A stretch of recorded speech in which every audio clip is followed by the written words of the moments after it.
नमस्कार, मैं हूं कविता और आप देख रहे हैं बिगुल 24। इस वक्त हम बहुत ही खास शख्सियत के साथ हैं, जिनसे सरगुजा की या फिर कहें छत्तीसगढ़ की रियासत और सियासत दोनों है।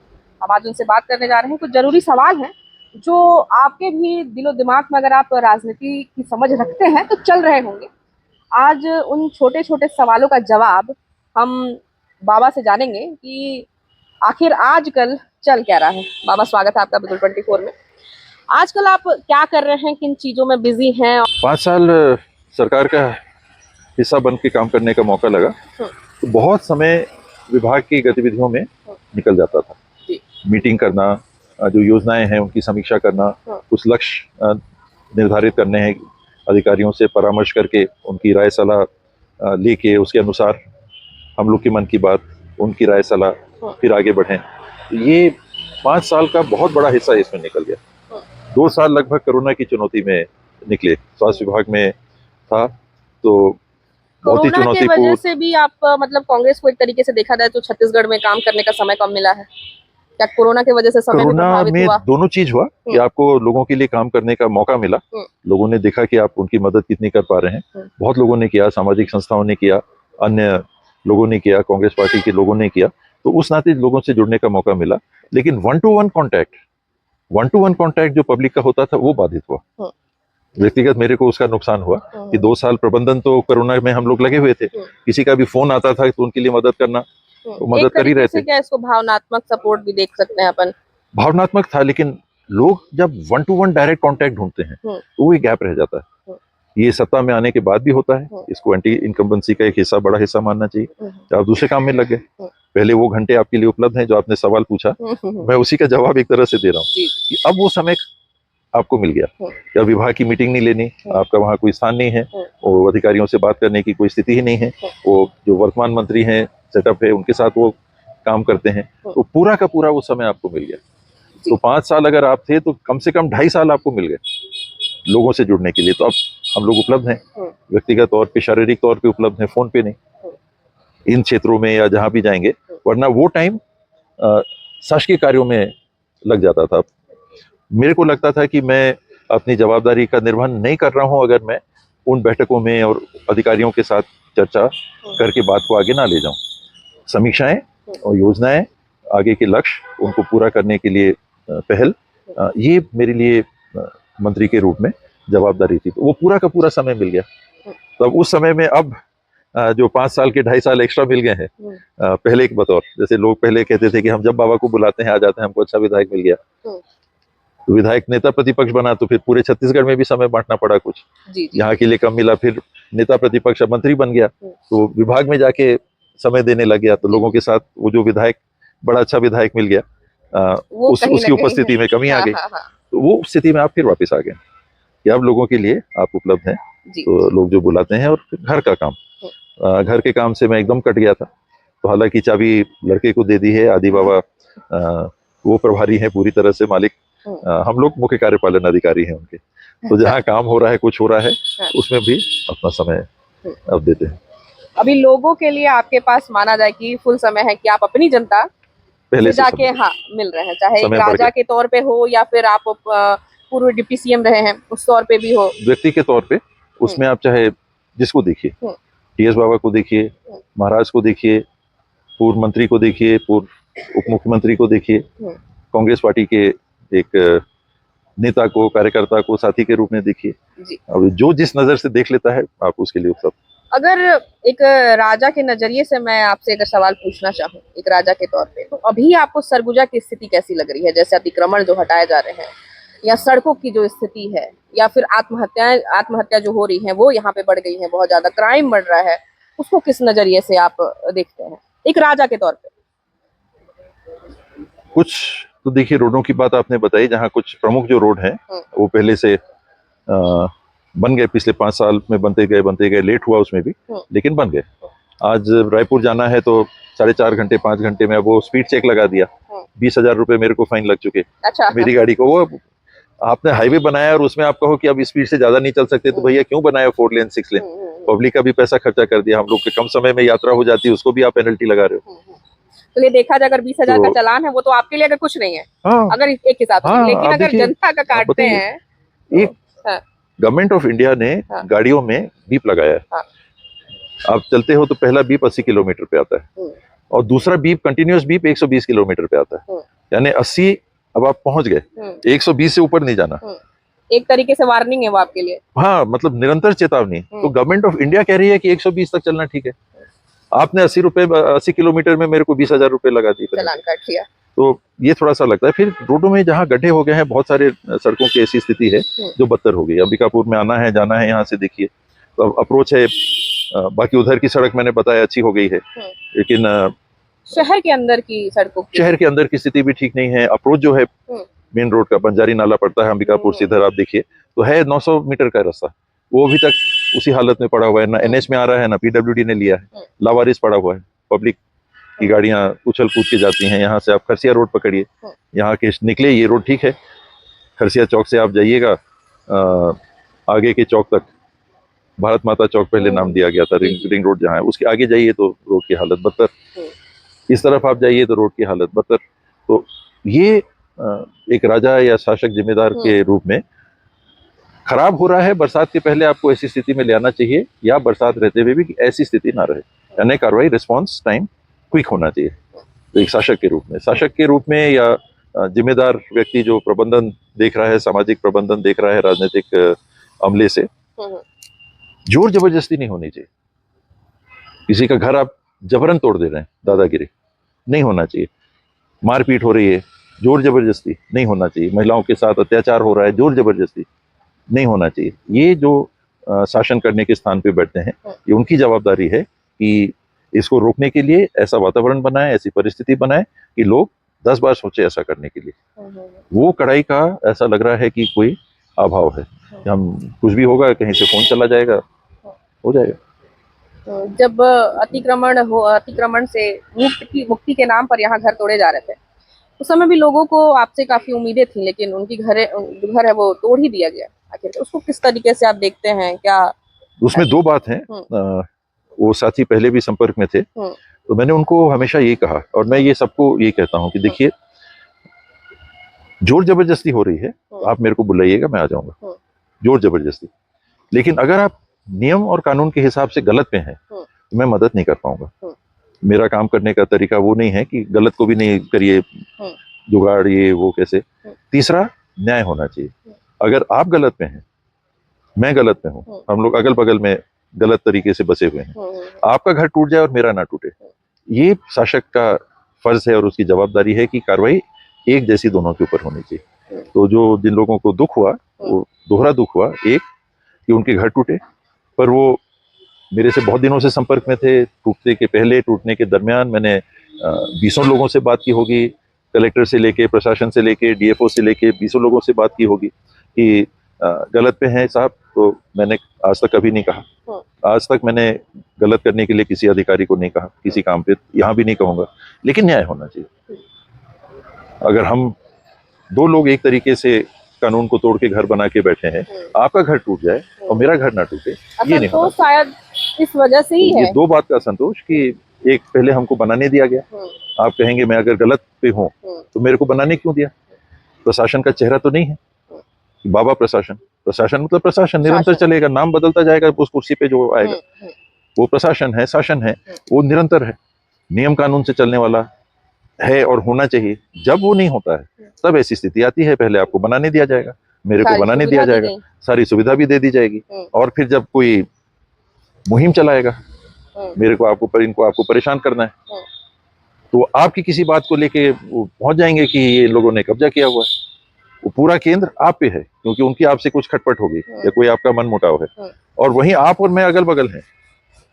आपका घर टूट जाएगा, मेरा नहीं, क्योंकि वो जो पहल करता है वो दोषपूर्ण पहल कर रहे हैं, और जो तोड़वा रहे हैं वो दोषपूर्ण दृष्टिकोण से तोड़वा रहे हैं। एक न्याय के दृष्टिकोण से मेरा भी टूटना चाहिए, आपका भी टूटना चाहिए, और एक दोषपूर्ण दृष्टिकोण से जिसमें नियमों के विपरीत आप भी हैं, मैं भी हूं, आपका टूटेगा, मेरा नहीं टूटेगा। ये सरासर गलत है, ये गलत है। और यही एक आपने राजा पूछा या शासक पूछा, उसका फर्ज होता है कि वो न्याय दे करे। भाई भतीजा बात नहीं, मेरे संबंध आपसे हैं इसलिए मैंने आपको बचा दिया, बगल वाले को हटो इसका, लाओ बुलडोजर इसका तोड़ो, भले नोटिस दिया हो, सब कुछ किया हो, प्रक्रिया की हो, गलत जगह पे बैठा हूं मैं, मेरा आप तोड़ सकते हो कानून में, तोड़िए, नोटिस देके बाकायदा करके तोड़िए, वो तोड़ने के पहले बनने मत दीजिए। अब बनने दिया, उसमें जो आदान प्रदान होता है वो हुआ होगा। अब उसके बाद में 2-2 मंजिल के भी घर बन गए, पीएम आवास तक दिए गए, पीएम आवास तक दिए गए। और अब जब कार्रवाई की बारी आई, आपका टूटा मेरा नहीं, ये गलत।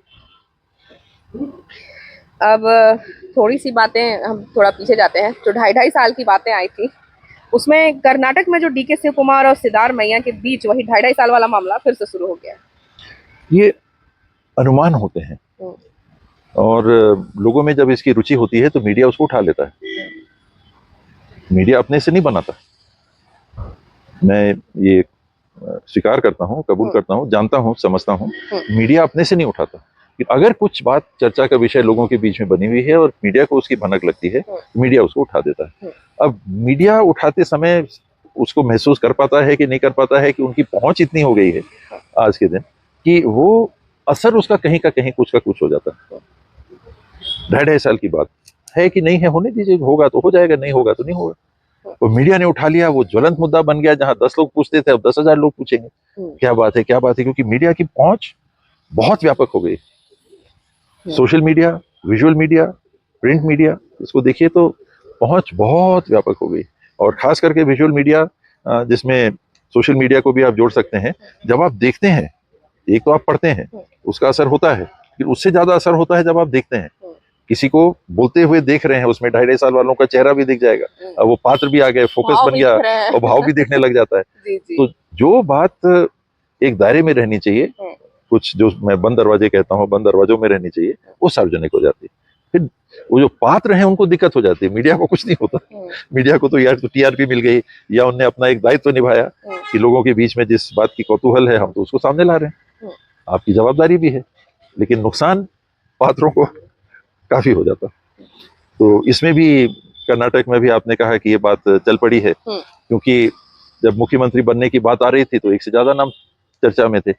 एक बने, जो नहीं बने तो क्या अभी बनेंगे कि नहीं आगे।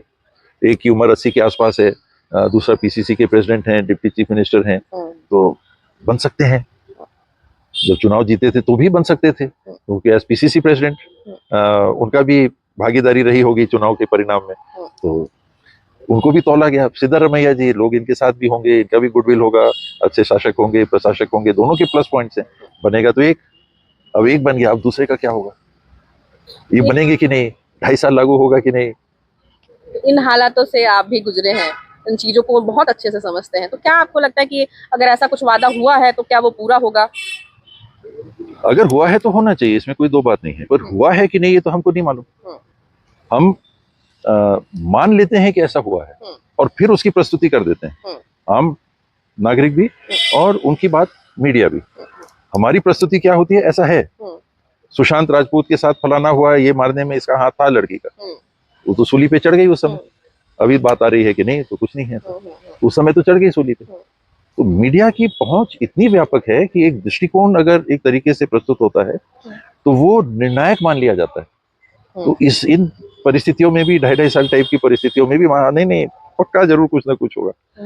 मीडिया में आ रहा है भाई, वो उस चैनल में देखा, हमने इस चैनल में देखा, वो एंकर थे, वो एंकर थी, तो वो फिर बात दूसरी हो जाती है। इसको जिम्मेदार व्यक्तियों के नाते और जिम्मेदारी निभाते हुए अपने को उस दायरे में छोड़ देना चाहिए। होगा तो पार्टी तय करेगी।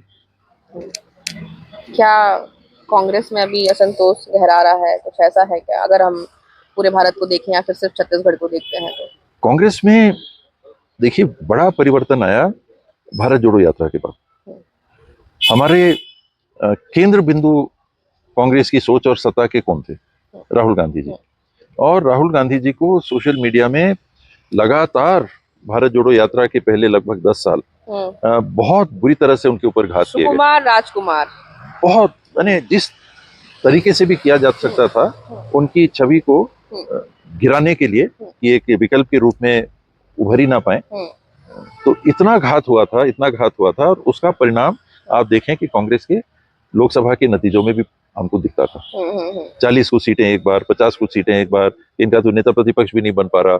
एक सीट हम लोग की कम हो गई, 54 होना चाहिए था, 55 तो शायद 53 या 54 रह गया, इत्यादि इत्यादि। भारत जोड़ो यात्रा के बाद राहुल जी की स्वीकारोक्ति लोगों में काफी बढ़ गई। उनके साथ जो नेगेटिव्स थे, ये सीरियस पॉलिटिशियन नहीं है, अभी मंच में आते हैं, अभी चले जाते हैं, कहीं भी गए, बाहर में किसी भी काम से विदेश गए तो एक बड़ा न्यूज हो जाता है कि मान लो देश को छोड़ के ही चले गए, उनको चिंता ही नहीं है। प्रधानमंत्री जी न जाने कितने दौरे विदेश के लगाएंगे, लेकिन वो किसी काम से जा रहे हैं। राहुल जी जा रहे हैं तो बस तफरी के लिए जा रहे हैं, और साथ में क्या कि वो देश या पार्टी की तो उनको चिंता ही नहीं है, वो तो मस्त घूम रहे हैं। ये वातावरण बना के जो प्रस्तुत हुआ, उसने राहुल जी की उपस्थिति को नुकसान पहुंचाया। ये टूटा भारत जोड़ो यात्रा से, जब लगातार 4 महीने, मेरे ख्याल से 6-7 सितंबर से उन्होंने चालू किया था, 28 दिसंबर 30 दिसंबर के आसपास श्रीनगर में मैं भी वहां था उपस्थित उस समय। वो यात्रा श्रीनगर में समाप्त हुई थी। उस यात्रा के दरमियान उन्होंने बोलने के बजाय जो सुनने का काम किया, और एक समर्पित भाव, एक लगाव और लगन की जो प्रस्तुति उनके निरंतर यात्रा के माध्यम से प्रस्तुत हुई, उसने उस मिथक को तोड़ दिया। क्योंकि मिथक था, नॉन सीरियस पॉलिटिशियन नहीं थे। अब कोई और अध्यक्ष है तो वो बीच में जाके करेंगे तो ये कैसे कर रहे हैं, वो कुछ करेंगे तो ये कैसे कर रहे हैं। कुल मिला के वो ऐसी स्थिति में थे कि जो अच्छा होता था वो मैं करता था, जो बुरा होता था वो राहुल जी करते थे। कांग्रेस जीती थी तो मेरे वजह से जीती थी, हारती थी तो राहुल जी की वजह से हारती थी।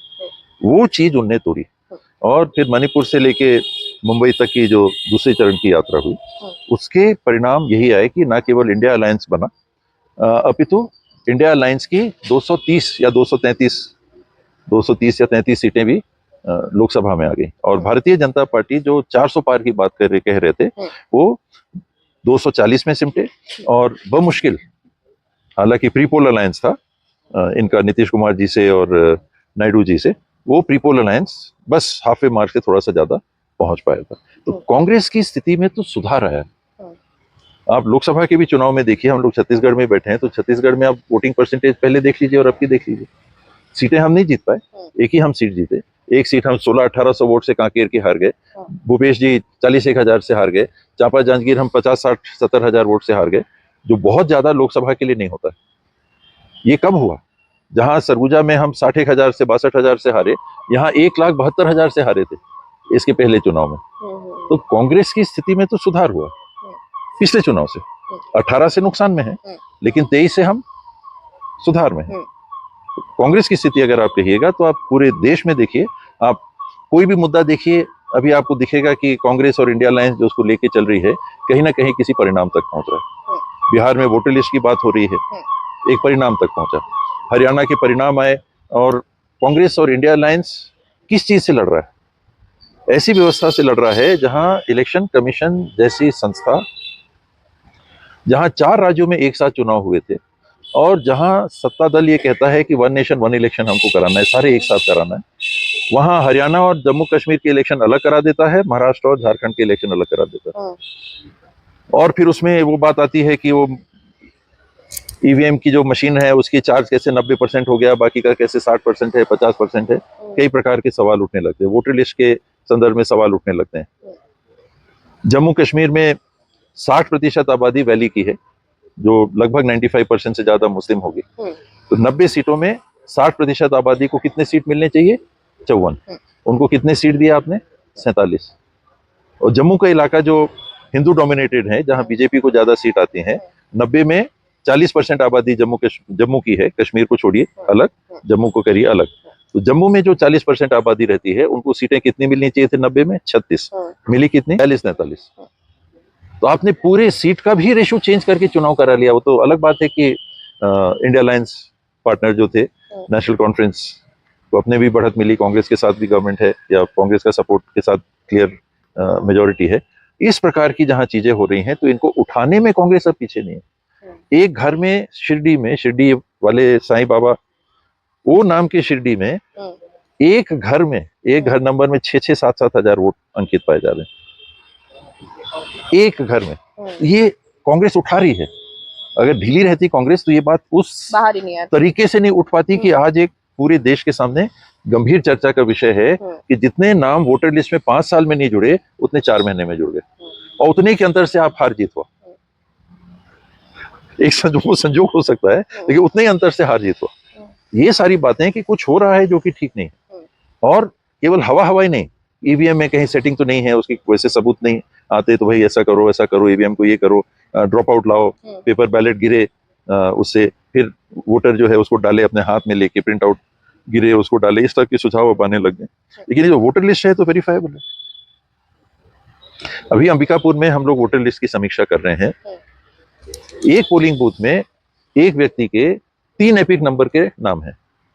उदाहरण के लिए, जरूरी नहीं है कि इसको मल्टीप्लाई कर दीजिए और उतनी संख्या में होगा, लेकिन इस प्रकार की कमियां, मरे लोगों का तो छोड़ ही दीजिए जो नाम नहीं करते, एक से ज्यादा नाम है, यहाँ भी है, गांव में भी है, वो बात को छोड़ दीजिए। तो बहुत सारी त्रुटियां, मैं नहीं कह रहा कि जानबूझ के किया गया, लेकिन ये त्रुटियां हैं और उनको सुधार करने में इलेक्शन कमीशन का जो सेटअप है, ये दोष के अलग मैं बोल रहा हूँ, ये जानबूझ के कर रहे हैं नहीं, वो ऐसी मानसिकता है कि रहने दो, जैसा है रहने दो।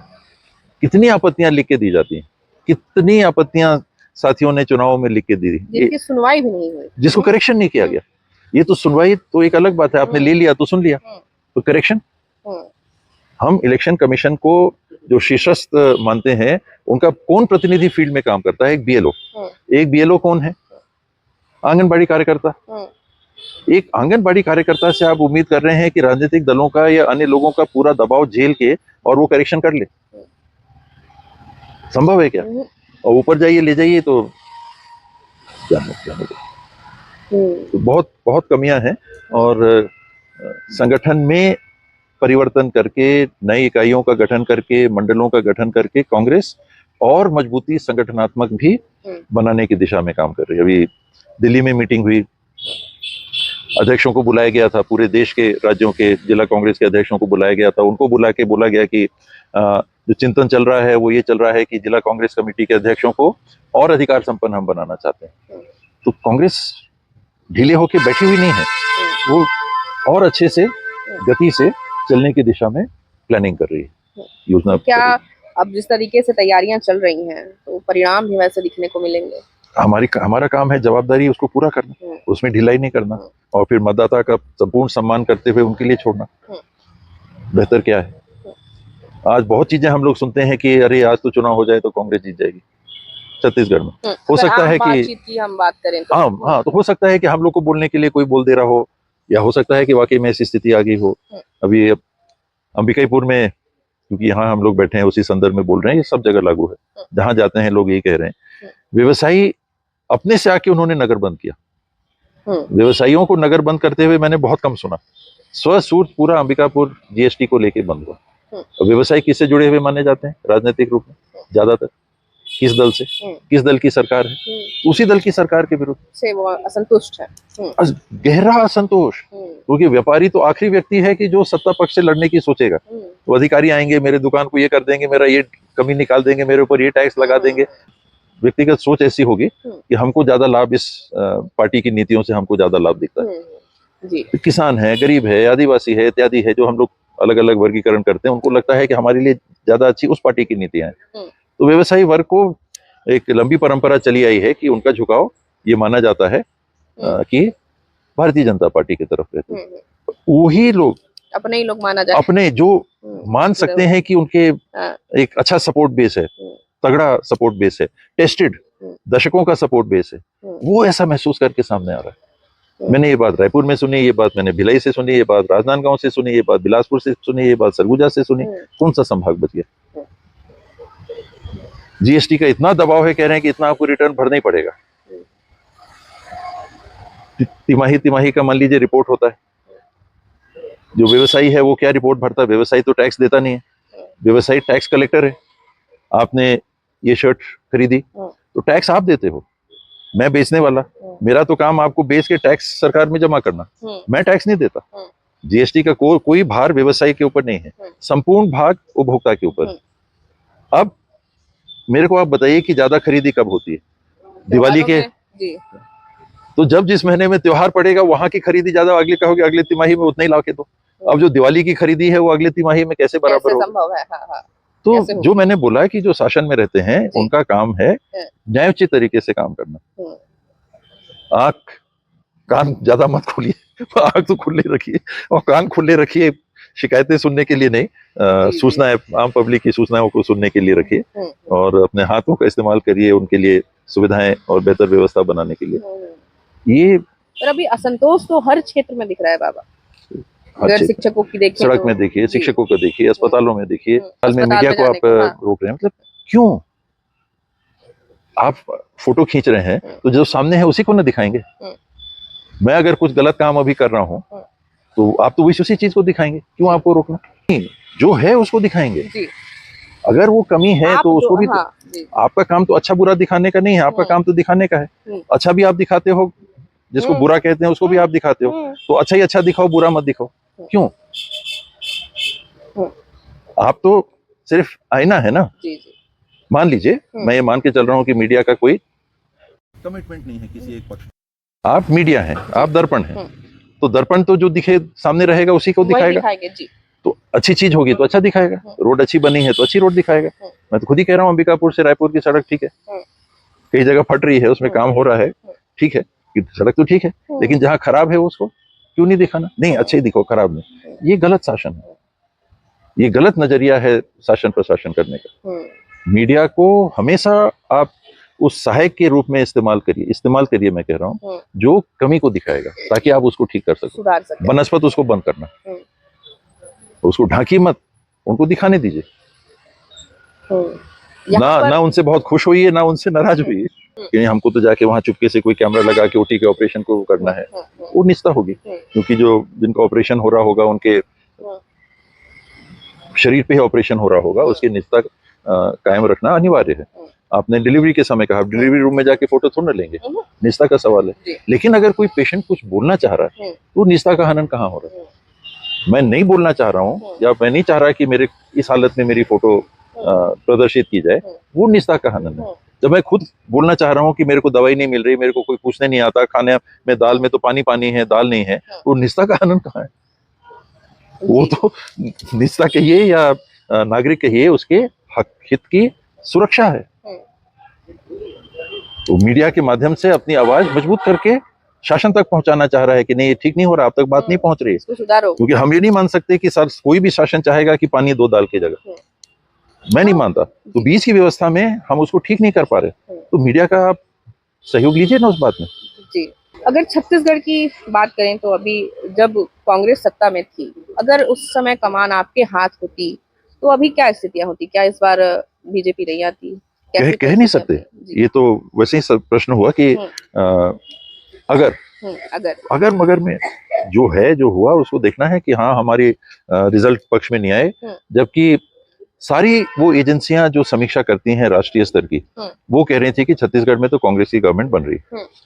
अब उनको तो कांग्रेस ने अपने तरफ से कुछ सेटिंग करके नहीं रखा था, वो तो निष्पक्ष रूप के विश्लेषण कर रही थी। ऑल इंडिया लेवल के जिनको माना जाता है कि भाई वो मीडिया हाउसेस तो 56 इंच के ज्यादा नजदीक है, तो वो कह रही थी कि छत्तीसगढ़ में कांग्रेस की सरकार बन रही, पर पासा कहीं अलग पलट गया। यानी अंदर की कुछ बातें थी जो हम लोग नहीं भांप पाए। और मैं मैंने कई चैनलों पे बोला, आपके सामने भी उसी चीज को दोहरा रहा हूँ कि जो बीता चुनाव था 2023 का, इसको छत्तीसगढ़ को आधा आधा देखिए और आपको साफ दिखेगा कि कहाँ क्या हुआ। छत्तीसगढ़ का मैदानी इलाका है जहाँ 44 सीटें हैं 90 में से, वहां कांग्रेस की स्थिति यथावत थी। 27 सीटें पिछले 18 के चुनाव में कांग्रेस जीती थी, अब की 28 सीटें जीती। आप करीब करीब वहीं के वहीं थे। जो बाकी 46 सीटें हैं, आधा छत्तीसगढ़, 20 हैं आपकी शहरी क्षेत्र और 26 हैं आपके बस्तर और सरगुजा संभाग। बस्तर और सरगुजा संभाग की 26 सीटों में कांग्रेस 25 सीट जीती थी, अब की 4 सीट जीती है। शहरी क्षेत्रों में 20 में से 16 या 17 सीट कांग्रेस जीती थी, अब की 3 जीती। इतना, जबकि उस समय ये देखा जा रहा था, लोग ये कह रहे थे कि नहीं कांग्रेस ने अच्छा काम किया है और कांग्रेस आएगी, उसके बाद इतना बड़ा कैसे? तो कहीं कुछ हुआ ट्राइबल एरियाज में, हम कुछ चीज नहीं कर पाए, कुछ चीज नहीं भांप पाए, एक कनेक्ट हमारा नहीं बना। टीएस बाबा हारे, मैं खुद अगर हारा तो कहीं ना कहीं मेरे 5 साल के काम में कुछ तो कमी आई होगी कि जहां मैं 40,000 वोट से जीता था, अब की 100 वोट से हार गया, यानी 40,000 जीरो हो गया। कमी देखते हैं या फिर कमी कुछ? कमी अच्छा। मेरी कमी सबसे पहले, क्योंकि ये मेरी जवाबदारी थी, ना केवल मेरे लिए बल्कि मेरे साथियों के लिए, मेरी पार्टी के लिए, कि उन्होंने आकलन करके मुझे टिकट दिया कि पार्टी का नाम रखना, जीत के आना। मैं नहीं आ सका। कमी किसकी हुई? पहले आपकी। सबसे पहले हर व्यक्ति को मेरे हिसाब से आकलन यही करना चाहिए, उसने ऐसा कर दिया, उसने ऐसा कर दिया, तो सैबोटेज कर दिया, तो फलाना कर दिया, तो ये हो गया, वो ये बहानाबाजी है। बहानाबाजी नहीं, कहाँ पर कमी आई, मेरे में कहाँ पर कमी आई। तो क्या अगर आप उन कमियों को, जैसे आप समझ रहे हैं, जैसे कह रहे हैं कि कमी आपसे हो गई थी कहीं, तो क्या उन कमियों को दूर करने के लिए आप उतर चुके हैं मैदान में, अगर देखा जाए? हमेशा सीखता ही है आदमी, और सीख के उसका इस्तेमाल करना चाहिए। मैं अगर 94 वोट से हारा, तो कम से कम 100 ऐसे कारण मैंने उंगलियों पे रखे हैं, 100 वोट के। अच्छा, 100 वोट के 100 कारण कम से कम, 100 कम से कम, 1000 मेरे नाम पे चढ़ा दीजिए सिर्फ, जबकि ज्यादा चढ़ने चाहिए। 100 का 10 यूनिट मेरे कोटे में, 90 यूनिट बचे, एक यहाँ, एक यहाँ, एक यहाँ, इस गांव में ऐसा कर देना था, ऐसी बात आ रही थी तो यहाँ पर ऐसा कर देते तो ये ठीक हो जाता। 700 वोट से जहां पर हारे, जिस गांव में, एक गांव है 3 पोलिंग है, वहां मेरे ख्याल से 500 या 700 वोट से वहां हार गए। एक गांव है यहाँ अंबिकापुर से लगा हुआ डिगमा, यहाँ 500 वोट से हार गए एक गांव में। टोटल हारे 94 वोट से, एक गांव में हार गए 500 वोट से। मैं आपको 100 से ज्यादा गिना दूंगा, 100 वाले कर। तो ये ध्यान में रखने की बात है, भाई ऐसा कैसे हुआ, कमजोर होते हैं, लेकिन ऐसे कितने कमजोर हो गए। यहाँ पर अच्छा होना चाहिए था, 500 वोट से लीड मिलनी चाहिए थी, 300 से कैसे मिली? लीड मिली, लेकिन लगातार 500 की लीड आती थी, ये 300 की कैसे रह गई? और यानी 282 पोलिंग बूथ हैं, तो मैंने तो 100 ही बोला। 282 पोलिंग बूथ में आप पोलिंग बूथ के अंदर अगर जाके देखते, एक वोट अगर बढ़ता हर पोलिंग बूथ में, तो आप 100 वोट से जीत जाते, 150 वोट से जीत। तो क्या अभी जो कमियां आपको लगी उनको पूरा करके फिर से चुनाव में आप आने वाले हैं? वो तो बहुत समय है, समय अब कहाँ ज्यादा है। देखिए, हम लोग जिस परिवार से जुड़े हुए हैं, जो पृष्ठभूमि है, वो लोगों के साथ जुड़ के उनको मदद करने की है। चाहे आप, मैं तो आजीवन उस परिस्थिति से अपने आप को जुड़ा हुआ मानता हूँ, बंधा हुआ नहीं, जुड़ा हुआ मानता हूँ, और मैं चुनाव लड़ूं ना लड़ूं, मैं वो तो करता रहूंगा। आज हम लोग के पास कौन सी सत्ता है, फिर भी लोग आते हैं कि बाबा अगर मदद हो जाए, और होती है। कहीं ना कहीं अभी भी कोई ना कोई सुनते हैं, जिनको हम प्रशासन कहें, अधिकारी कहें, तो वो जवाबदारी जो आपकी बनती है, मैं उससे पीछे अपने आप को नहीं मानता। मैं चाहूँ तो पीछे हट सकता हूँ, मैं कभी राजनीति में मेरी रुचि नहीं थी, और जिसे राजनीति कहते हैं मुझे बिल्कुल नापसंद है, लेकिन इस चीज से मैं अपने आप को पीछे कभी नहीं करूंगा। बचपन से नहीं किया, उस नाते कि ये आपकी जवाबदारी बनती है, आपके जीवन का हिस्सा है। संजोग से आप यहाँ इस परिवार में जन्म हो गया आपका, तो उस जन्म के साथ आपकी ये जवाबदारी है। प्रधानमंत्री बनने के लिए नहीं, मुख्यमंत्री बनने के लिए नहीं, मंत्री बनने के लिए नहीं, किसी पद में जाने के लिए नहीं, तो उनकी बात सुन के अगर मदद कर सकते हो तो पहल करने की।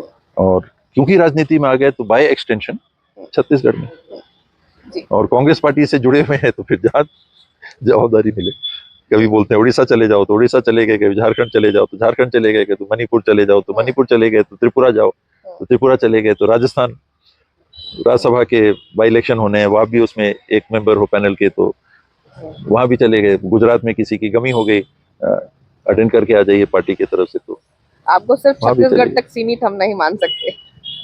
पार्टी वैसे जवाबदारी दी, अभी सेंट्रल इलेक्शन कमेटी का मान लीजिए सदस्य बना के रखा है, बहुत बड़ा मान है, तो पार्टी की काफी सीनियर कमेटी उसको माना जाता है, उससे अभी तक जोड़ के रखा है, तो वो जवाबदारी तो है उस नाते। वहां अगर आप जाते हो तो मुझे लगता है कि कुछ तैयारी से ही जाना चाहिए, कि अपना राज नहीं है, फिर भी जिस राज की भी बात आए कुछ तो जानकारी उसकी होनी चाहिए। वहां अगर पार्टी के लिए और पार्टी की तरफ से कुछ कंट्रीब्यूट कर सकते हैं तो फीडबैक दे दीजिए, निर्णय जो भी हो। आपको निर्णायक नहीं बनना है, आपको सहायक बनना है। कोई इनपुट है, इस सीट की चर्चा हो रही है, मेरी जानकारी में ये बात है, तो सामने आपने कमेटी में रख दी, सीनियर्स बैठे हैं, पार्टी के लोग बैठे हैं, स्टेट के लोग बैठे हैं, वो जो फाइनल करेंगे। तो अलग अलग जगह मैनिफेस्टो कमेटी से जोड़ के रखा, तो मैनिफेस्टो में काम करने का मौका मिला, राष्ट्रीय स्तर पे भी। ठीक है जी। आप सुन रहे थे सरगुजा महाराज और पूर्व के सीएम PS बाबा को। मैं कविता कुशवाहा, बिगुल 24 से।